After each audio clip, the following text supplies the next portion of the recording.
नांदेडच्या लोहा तालुक्यातील रिसणगाव येथे मराठा ओबीसी वाद पेटला आहे. मराठा आरक्षण विरोधात जनहित याचिका दाखल करणाऱ्या मनोहर धोंडेच्या संस्थेत मराठा विद्यार्थ्यांना शिक्षण देणार नाही अशी भूमिका रिसणगाव येथील मराठा समाज बांधवांनी घेतली आहे.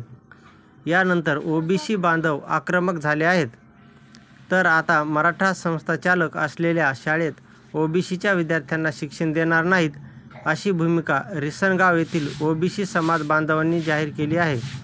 मनोहर धोंडे यांची लढाई कायदेशीर आहे असे मत ओबीसी समाजाने व्यक्त केले आहे.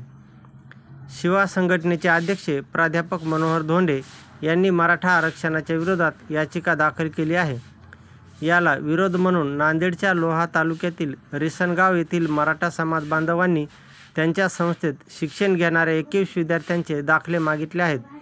तर आता या विरोधात ओबीसी समाज बांधवसुद्धा आक्रमक झाला आहे. ज्या मराठा संस्था आहेत त्या मराठा संस्थेत आम्ही ओबीसी समाजाचे विद्यार्थी शिकवणार नाहीत अशी भूमिका घेतली आहे. प्राध्यापक मनोहर धोंडे यांनी घेतलेली भूमिका ही कायदेशीर आहे असं मत ओबीसी बांधवांनी व्यक्त केलं आहे.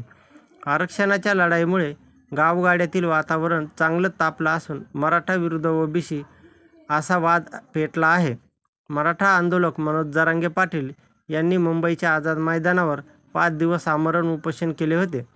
यानंतर त्यांच्या 8 पैकी 6 मागण्या सरकारनं मान्य केल्या होत्या.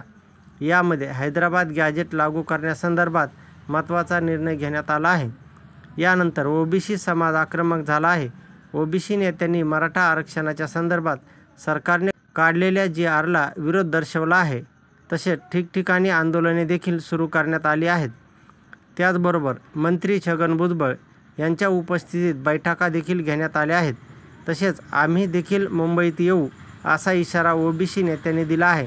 आमचा मराठा आरक्षणाला विरोध नाही, मात्र त्यांना ओबीसीतून आरक्षण देऊ नये अशी भूमिका ओबीसी नेत्यांनी घेतली आहे. त्यामुळे ठिकठिकाणी मराठा विरुद्ध ओबीसी समाज बांधव एकमेकांसमोर येत असल्याचे चित्र पाहायला मिळत आहे.